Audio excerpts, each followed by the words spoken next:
Hello and welcome to BBC Newsline. A man is in the Royal Victoria Hospital this evening after he was shot in the legs in West Belfast.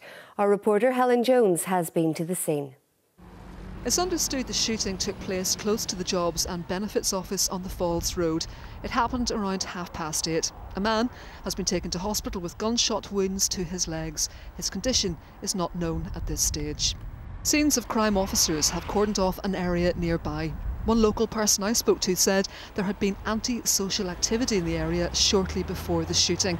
However, the police say the investigation into the attack is ongoing. Helen Jones, BBC Newsline, West Belfast. The Taoiseach, Enda Kenny, has said it's a matter of vital national interest that there's no return to a hard border when the UK leaves the EU.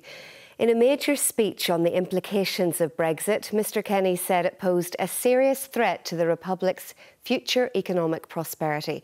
He described the forthcoming negotiations as the most significant that Ireland has faced as an independent state. Here's our economics and business editor, John Campbell.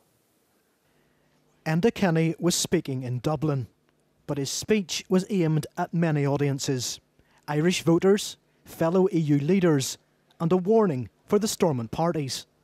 With the dissolution of the Assembly, there is a very real danger that the absence of political leadership in Northern Ireland will lead to a retreat to partisan debate and an even greater marginalisation of Northern Ireland's concerns.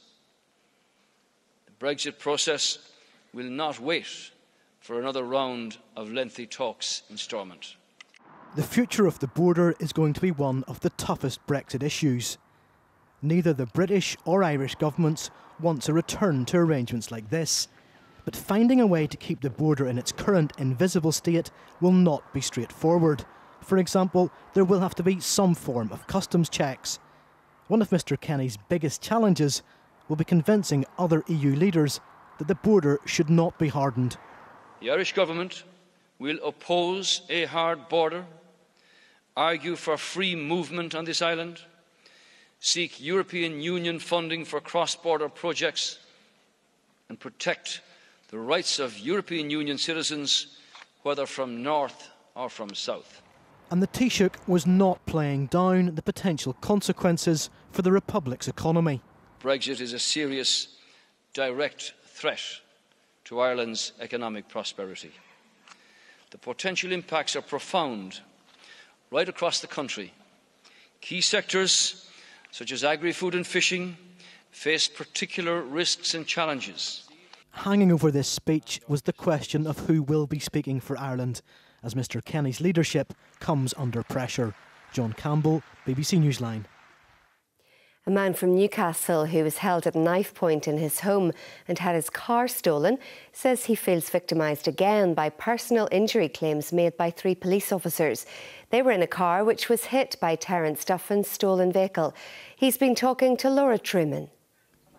When Terence Duffin's car was stolen by 2 armed men, it was traumatic enough.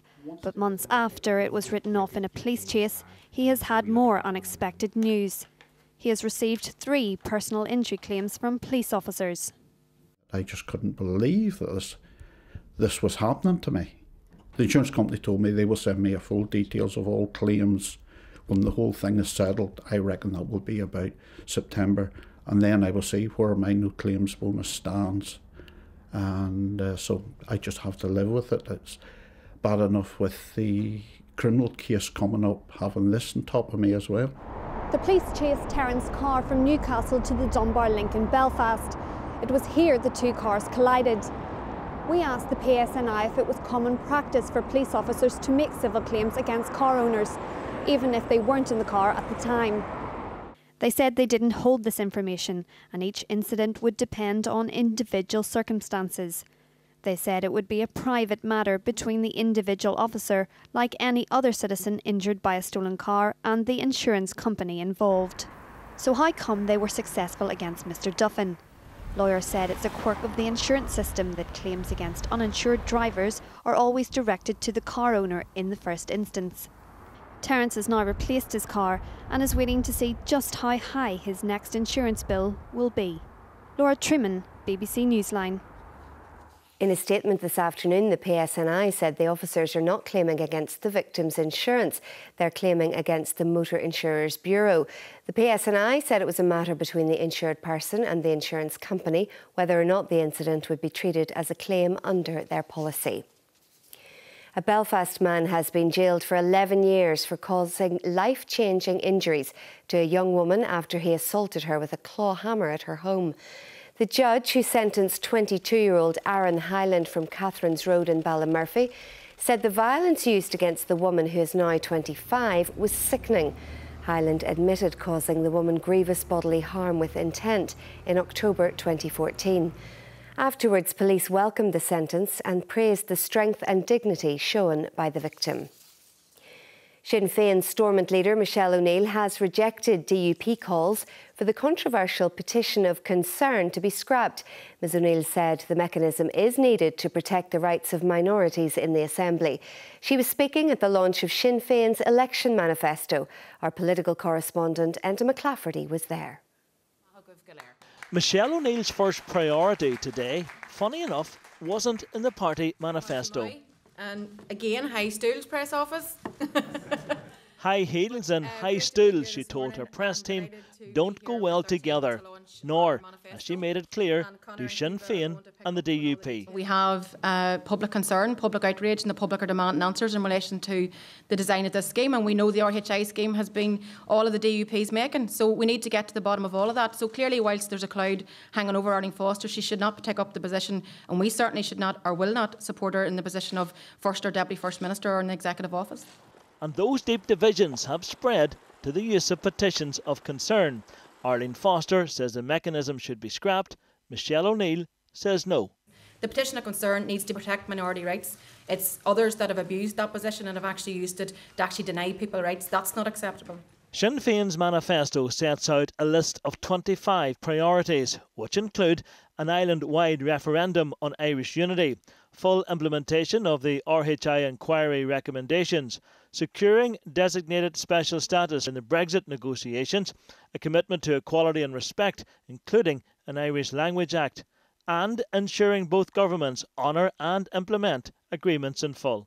This is not a blueprint for government, but a template of Sinn Féin's 25 key demands for the negotiation which will follow the election on March the 2nd. And judging by the mood here today, the party is in no rush to return to Stormont. Enda McClafferty, BBC Newsline, Armagh. It's emerged that Friends School in Lisburn have lost out on a place in this year's Rugby Schools Cup semi-finals. It's believed that many of the team had booked to go on a school skiing trip, which clashed with the date of the quarter-finals of the competition. Now Belfast Royal Academy are expected to go through to the next round after Ulster Rugby refused to change the date. Let's get the weather forecast now with Cecilia. Hello there. The milder weather arrived today and it's set to hang around through the rest of the week and for most of this coming weekend. So it won't feel so cold over the next few days. There was some rain earlier tonight. Most of that's moved away, and apart from the odd shower near the north coast, it will be largely dry. Some breaks in the cloud, but the breeze will prevent any frost from forming. So fairly mild tonight and another mild day to come tomorrow. And it looks as though the best of the dry weather will be in the morning. It'll brighten up nicely too. The breeze will gradually ease and there'll be some sunshine for a while, so not a bad start to your Thursday at all. There is some more rain to come in later in the day, and that will affect western counties of Ireland, and there'll also be a spell of rain moving across many parts of Scotland, some showers for the north of England, but further south across England and Wales mostly dry with some sunshine, and many southern and eastern counties of Ireland also having a lovely day with some sunshine. Unfortunately, it looks like skies will turn cloudier tomorrow afternoon for Northern Ireland, and eventually there'll be rain in many areas too, but temperatures are in double digits. Now, as we look at Friday's chart, a ridge of high pressure moves across us. There is a weather front to come in on Friday night, but once that rain moves through, a good part of the weekend will be fairly dry, so it's not looking too bad at all. Friday daytime, fairly cloudy, but mostly dry. Temperatures again in double figures. There will be some rain to come in, though, Friday evening, which should clear away early on Saturday morning, and then mostly dry and mild this weekend. That's it for now. Our next BBC Newsline is at 6:25 in the morning during breakfast here on BBC One. You can keep up to date with news online. Bye-bye.